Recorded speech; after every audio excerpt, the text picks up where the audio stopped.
ஜெய் ஸ்ரீராம். அனைவருக்கும் இனிய பொங்கல் நல்வாழ்த்துக்கள். இந்த தை மாதம் பார்த்தீங்கன்னா எப்பயுமே பார்த்தீங்கன்னா தை 1ஆம் தேதி பொங்கல் வந்துடும். முதல் நாள் மகர மாதம்னு பேர். உங்கள் அனைவருக்கும் பொங்கல் வாழ்த்துக்கள். இந்த மகர மாதத்தில் வரக்கூடிய ராசி பலன்களை பற்றி இப்போ பார்க்க போகிறோம். மகர மாதம் அப்படிங்கிறதுக்கு எப்படி என்ன சார் அப்படி ஒரு விஷயம் அப்படின்னு பார்க்கும்போது உத்தராயணம்னு பேர். உத்தராயணம் அப்படின்னா என்ன அப்படின்னு கேட்டால் மகர மாதத்தில் வரக்கூடிய உத்திராடம் 2ஆம் பாதத்தில் சூரிய பகவான் பிரவேசிக்கிறதுக்கு பேர் உத்தராயணம்னு பேர். அப்போது இப்பேற்பட்ட ஒரு அற்புதமான அனைவருக்கும் உத்தராயண புண்ணிய கால மகர மாத ராசி பலன்கள் சொல்வதில் சந்தோஷம். அதில் என்னன்னு கேட்டால் இந்த தை 1ஆம் தேதி பொங்கல் வாழ்த்துக்கள். சூரிய பகவானை வச்சு தான் நம்மளுடைய ராசி பலன்கள் எல்லாருக்கும் நம்ம சொல்லிகிட்டு இருக்கோம்.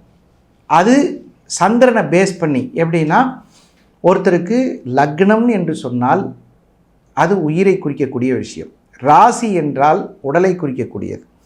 சந்திரன் எந்த இடத்துல இருக்கோ அதை பொறுத்து தான் உங்களுக்கு ராசின்னு சொல்லுவாங்க. சுருக்கமாக சொல்லப்போனால் மேஷங்கிற இடத்துல ஒரு சந்திரன் நின்றிருந்தால் அந்த ராசிக்கு பேர் மேஷம்னு அர்த்தம். மேஷங்கிற இடத்துல ஒரு லா போட்டு இப்படி இது போட்டிருந்தா லக்னம்னு பேர், மேஷ லக்னம்னு பேர். ஸோ மேஷ ராசிக்கு எப்படி இருக்கும், ரிஷபராசிக்கு எப்படி இருக்குங்கிறத இப்போ பார்க்க போகிறோம். சிம்மராசி அன்பர்களுக்கு, சிம்மராசியில் பிறந்தாலே எல்லாரும் என்ன சொல்கிறாங்கன்னா அறிவாளிகள். ஏன்னா சூரியன் இருக்கக்கூடிய வீடு, அங்கே இருக்கக்கூடிய உங்கள் வீட்டிற்கு 6ஆம் இடத்தில் சூரிய பகவான் இருப்பது மிகச்சிறப்பு. கடகத்தில் இருந்து குரு பார்வை பெறுகிறது, அது ஒரு சிறப்பு. ராசிநாதனை சூரியன் பார்ப்பது சிறப்பு. முதல் மதிப்பெண் எடுப்பவர்களை இந்த மாதத்திலிருந்து ட்ரை பண்ணாலே கிடச்சிரும். இன்சூரன்ஸு, ஏஜென்சிப்பு, வண்டி வாகன பணத்தை வாடகைக்கு விட்டு சம்பாதிக்கிறவங்க, அதாவது பணத்தை கொடுத்து வட்டி வசூல் பண்ணுறாங்க, அவங்களுக்கு இதெல்லாம் சிறப்பான வருமானம் உள்ள ஒரு நல்ல மாதமாக சிம்மராசிக்கு இருக்கும். பணத்தை சேமிக்கும் மாதமாகவும் இருக்கும். தங்கள் வீட்டில் புதிய உறவினர்கள் பல நாட்கள் தங்கி கொள்ளும் ஒரு வாய்ப்பு வரும்.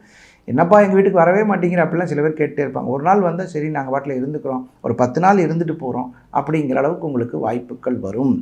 அந்த 6ஆம் இடத்தில் சூரியன் இருக்கும் பொழுது நோய்க்கான சரியான மருந்துகள் கிடைக்கும், வாய்ப்புகள் நன்றாக இருக்கும். நீங்கள் இந்த தை மாதத்தில் வாய்ப்பிருந்தால் கும்பகோணத்திற்கு அருகாமையில் இருக்கக்கூடிய திருப்புவனம் சரபேஸ்வரர் தெய்வத்தை வணங்கினால் கண்டிப்பாக சர்வ கஷ்டம் தீர்ந்து ஐஸ்வர்யமாக வாழ்வீர்கள். இது வரைக்கும் நம்ம இந்த ராசி பலன்களை பார்த்தோம். இந்த மாதிரி நிறைய பேருக்கு ஜாதகம் பார்க்கணும் அப்படிங்கிற எண்ணம் இருக்கும். ஆன்லைன் அப்பாயின்மெண்ட் நம்மகிட்ட கிடைக்குது. கீழே இருக்கிற நம்பரில் தாராளமாக நீங்கள் ஃபோன் பண்ணி எங்களுக்கு கூப்பிடலாம், கேட்கலாம், அதுக்கெல்லாம் வாய்ப்பு இருக்குது. அதே மாதிரி நேரலை லைவும் நம்மளுடைய இதில் இருக்குது, நம்மளுடைய நெக்ஸ்ட் ஜெனில் நியூ ஜெனில் இருக்குது. அதே மாதிரி உங்களுடைய கருத்துக்களையும் நீங்கள் தாராளமாக கீழே போடலாம். நேரடியாக பார்க்கணும் சார், உங்களை நேராக தான் சார் பார்க்கணும் அப்படின்னு நினைக்கிறவங்க நங்கநல்லூர் மற்றும் கோயம்புத்தூரில் மட்டும்தான் இப்போதைக்கு.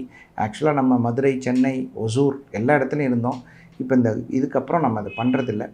சென்னை மற்றும் கோவையில் நேரடியாக நீங்கள் தாராளமாக பார்த்து பேசிக்கலாம்.